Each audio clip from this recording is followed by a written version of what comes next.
Summary reflections of Not Talking. Not Talking is a remarkable school story. It is one of my favorite Clemens novels.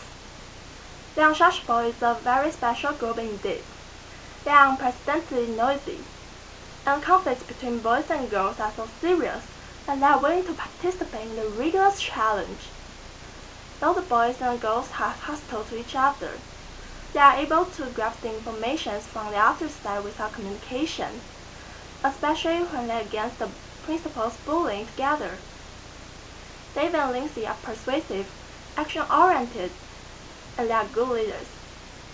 I think self-discipline convinces people, a born mind wins people, and an exemplary role leads people.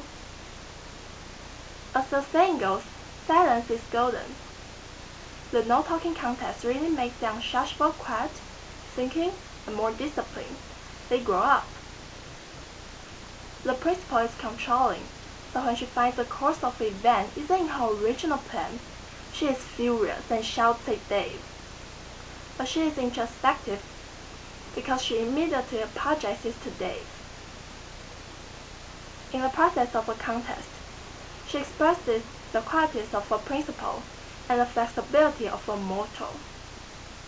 And she is so bold that she lets the whole school join in the crazy incident. Mr. Burton, the reading and language arts teacher, is very clever. He seizes the opportunity to complete his essay. When the other teachers were complaining about the contest, he has already started his experiment and observation. He is so adaptable that he benefits from the contest. From the descriptions of the teacher conference, we could know not only the boys and the girls have gender stereotypes, but also the men and the women.